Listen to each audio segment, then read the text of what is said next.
Olá, pessoal! Tudo bem com vocês? Sejam muito bem-vindos a mais um vídeo aqui no canal. Hoje eu quero compartilhar uma história daquelas que aquecem o coração. Uma pérola que meu pai Remy Medeiros me contou e que ele ouviu do meu avô, Acelino Medeiros. É uma viagem no tempo, para uma época em que o mundo era muito, mas muito diferente. Pensem só, hoje em dia a gente é bombardeado por anúncios na TV, na internet, no celular.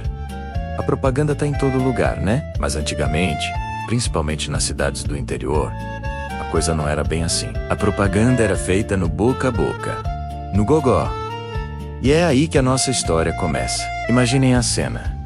Uma cidadezinha do interior, ruas de terra, o sol a pino. Um vendedor, um homem de cor escura, muito carismático, estava no meio da rua, com uma energia contagiante, falando sobre um produto novo, uma maravilha, que prometia mudar o dia das pessoas.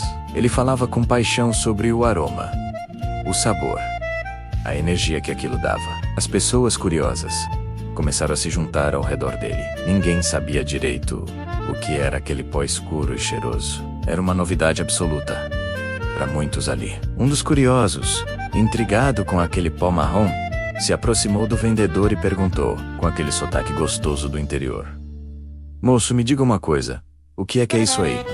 Isso é café ou é rapé?" Para quem não sabe, rapé era um pó de tabaco que as pessoas cheiravam, era bem comum na época. O vendedor, com um sorriso matreiro no rosto e um jeito todo especial de falar, respondeu com sotaque carregado: "É rapé, sim sim." A resposta deixou o homem ainda mais confuso. Ele coçou a cabeça e insistiu: "Mas, espere aí, no fim das contas, você tá falando de rapé ou de café?" O vendedor, sem perder a pose e mantendo o mistério, respondeu de novo, mas com uma entonação um pouquinho diferente: "É café, sim senhor." Perceberam a jogada? Com um sotaque, rapé sincinho e café sim senhor soavam quase iguais. Ele deixava todo mundo na dúvida.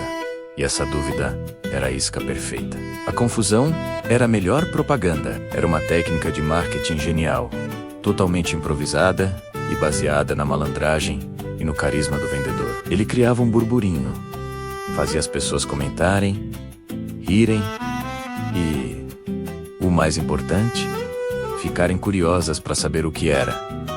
Afinal, aquele produto misterioso. A dúvida era o que prendia a atenção de todos. Era café ou era rapé? A única forma de descobrir era experimentando. A multidão, agora completamente fisgada pelo enigma, queria saber mais. A próxima pergunta era inevitável e veio logo em seguida, de outra pessoa no meio do povo: Tá bom, mas como é que se toma isso?" O vendedor, vendo que sua estratégia tinha funcionado perfeitamente, abriu um sorriso ainda maior. Ele sabia que aquele era o momento de ouro, a hora de explicar o ritual, de criar o desejo. Ele gesticulava, usava as mãos para contar a história, transformando a simples preparação de um café num evento especial. E ele explicava, com toda a paciência e com aquele jeito cativante: "Meu amigo, é muito simples. A gente ferve a água, mas tem que ser numa chaleira ou numa chocolateira daquelas de ferro, sabe? A água tem que estar bem quente, borbulhando. Aí, com a água pulando de quente, a gente despeja ela bem devagarinho, aos pulos, em cima desse pó abençoado." Ele fazia o gesto de derramar a água, como se estivesse preparando ali na frente de todo mundo. O cheiro do café imaginário quase subia no ar. A descrição era tão viva que as pessoas podiam sentir o calor, ouvir o barulho da água. E ele continuava, finalizando a cena: "Depois que a gente coa, essa bebida escura e cheirosa fica pronta. É como você toma. A gente não bebe de uma vez. Não, a gente toma os goles devagar, sentindo o calor, o gosto, a força que ela dá pra gente começar o dia, ou pra ter mais um pingo de energia depois do almoço." Essa descrição, tomar aos goles, era a cereja do bolo. Não era simplesmente beber, era um um ritual de apreciação, de prazer. Ele não estava vendendo só um produto. Ele estava vendendo uma experiência, um momento. Ele estava ensinando as pessoas a terem uma relação de carinho com o café. Essa história que o vô Celino contava é um retrato fantástico de uma época. Mostra a criatividade, a sabedoria popular, a capacidade de se virar com o que se tem. Aquele vendedor era um mestre do marketing sem nunca ter estudado marketing na vida. Ele entendia de gente de psicologia, de como criar uma boa história. Ele usou o sotaque, o humor e o mistério para transformar um produto desconhecido em objeto de desejo. E o mais legal é pensar que foi assim, de um jeito tão simples e humano, que o café, essa bebida que a gente ama tanto hoje em dia, foi se espalhando pelo nosso Brasil. Hoje, a gente tem comerciais milionários, com artistas famosos, efeitos especiais. Mas será que eles têm o mesmo charme, a mesma alma dessa propaganda feita na raça no meio da rua por um vendedor anônimo? Essa história me faz pensar em como as coisas mudaram, mas também em como a essência da boa comunicação continua a mesma. É preciso se conectar com as pessoas, despertar a curiosidade e contar uma boa história. O café ou rapé do vendedor era o clickbait daquela época.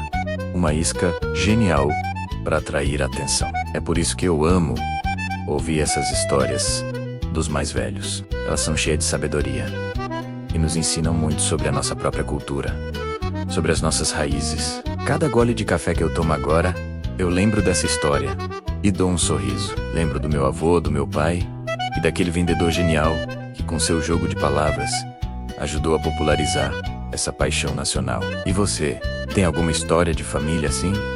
Que passou de geração em geração? Uma história sobre como as coisas eram antigamente? Deixa aqui nos comentários. Eu vou adorar ler. Queria agradecer de coração ao meu pai Remy Medeiros por compartilhar essa e tantas outras memórias incríveis comigo. E claro, ao meu vô Celino, onde quer que ele esteja, por ter vivido e contado essa pérola. São essas histórias que mantêm nossa memória viva. E obrigado a você que ficou comigo até aqui, ouvindo esse caos. Espero que tenha gostado tanto quanto eu. Sebok, gosto? Não esquece de deixar o seu like, se inscrever no canal e ativar o sininho para não perder os próximos vídeos. Um grande abraço e até a próxima.